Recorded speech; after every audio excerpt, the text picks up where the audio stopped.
Viewers வணக்கம். நீங்கள் எப்படி இருக்கீங்க? நாங்கள் நல்லா இருக்கிறோம். இவ்வளோ நாள் வீடியோ போடாததுக்கு மன்னிக்க, உடம்பு சரியில்லாததுனால நான் போடலை. இனிமேல் உங்களுக்கு தொடர்ந்து வீடியோ வரும். இப்போ பாருங்க, மஞ்சள் பூசணிக்காய் வச்சு சாம்பார், டிஃபன் சாம்பார் செய்ய போகிறேங்க. ஒரு 150 மஞ்சள் பூசணிக்காய் எடுத்து வச்சு கட் பண்ணி வச்சுருக்கேன். ஒரு வெங்காயம் கட் பண்ணி வச்சுருக்கேன். 2 பச்சை மிளகாய் கட் பண்ணி வச்சுருக்கேன். ஒரு 2 தக்காளி கட் பண்ணி வச்சுருக்கிறேன். இப்போ ஒரு 100 துவரம் பருப்பு, பாசிப்பருப்பு கலந்து ஒரு 100 கிராம் எடுத்து கழுவி வச்சுருக்கேன். இப்போ இதை எல்லாத்தையும் அதில் போட்டு வேக வைக்கணுங்க. இப்போ எடுத்து வச்சுருக்க பச்சை மிளகா, வெங்காயம், தக்காளி,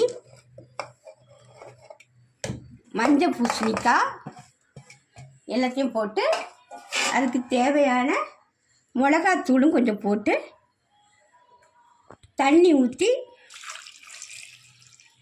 நல்லா வேக வச்சிடணுங்க. 2 குக்கர் மூடி திறக்குது, ஆவி போயிடுச்சு. குக்கர் மூடியை திறந்துக்கிறேங்க. இப்போ இதை கடையணும். இது நல்லா கரண்டியால் நல்லா மசிச்சு எடுத்துக்கணும். இப்போ கொஞ்சம் மஞ்சள் போட்டுக்கணும்.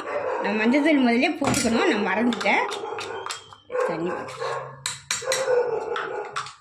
தேவையான அளவு உப்பு,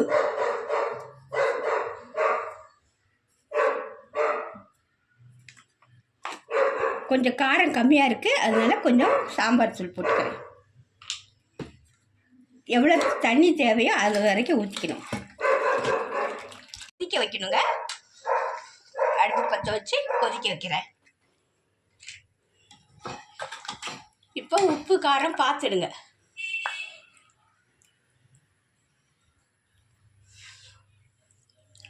நல்லா போயிடுச்சுங்க.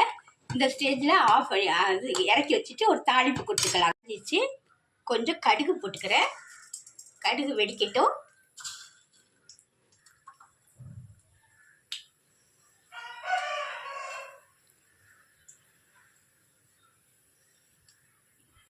இப்போ வெந்தயம் 2 போட்டுக்கிறேன். கொஞ்சோண்டு ஜீரகம், ஒரு 2 காஞ்ச மிளகாய், கருவேப்பிலை,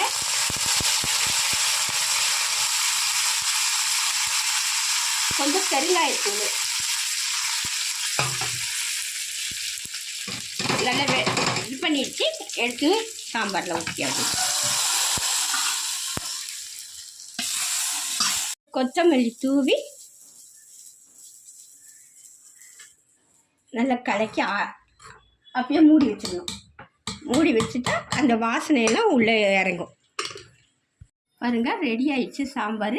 இந்த சாம்பார் ரொம்ப கொஞ்சம் தித்திப்பாக இருக்கும், நல்லாயிருக்கும். ஏன்னா பூசணிக்காய் போட்டிருக்கிறதுனால தித்திப்பாக இருக்கும்.